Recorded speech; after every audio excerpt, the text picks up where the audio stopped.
My name is Father John Lagne, and I served in Africa in the countries of Kenya and Tanzania for 54 years. Welcome to our Maryknoll Fathers and Brothers Vocation Ministries Group. Today I will answer the question, name 3 blessings that sustain you in your vocation. That's easy because there were many. The first blessing I will recount happened in the parish of Kibaha, which is about 20 miles west of Dar es Salaam. I, together with about 20 men and women, were hauling sand in my pickup. We were carrying the sand from a dry river bed to the construction site of a new church right near the old small church.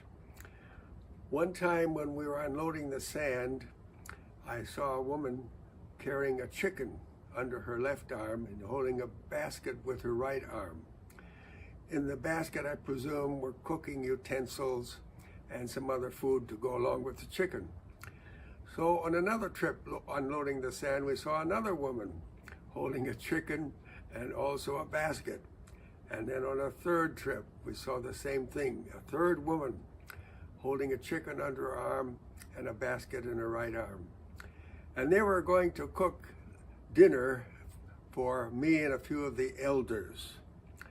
So when we finished our job around 1 o'clock, when the sun is a fiery ball in the sky, we went there back to the church, and I said, there'll be enough food for everybody, so let's all eat.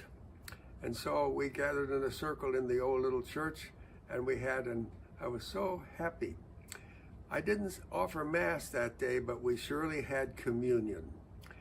Communion that made me very happy.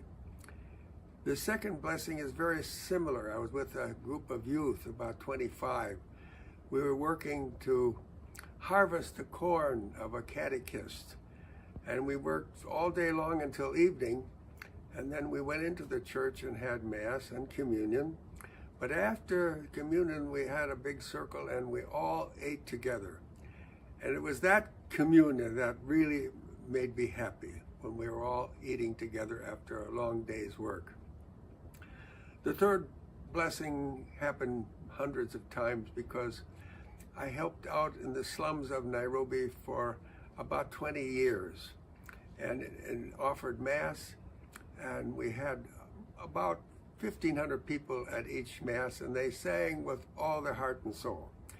We also have these dancing girls from the age of about 7 to 15, and they led us into the Mass to begin the Mass, and they danced 3 steps forward, 5 steps forward, 4 steps backwards, and then again bringing up the book. They had a procession. The girls danced 5 steps forward, 4 steps backwards. Again, bringing up the gifts of bread and wine at the offertory. 5 steps forward, 4 steps backwards. And every time I said Mass there, I'm really telling the truth, I thank God for what a blessing and a privilege it was to be part of this glorious, lively Mass. And so I thank you for listening, and I wish you God's blessing in this time of COVID. And I also encourage you to keep searching about God, how God is helping you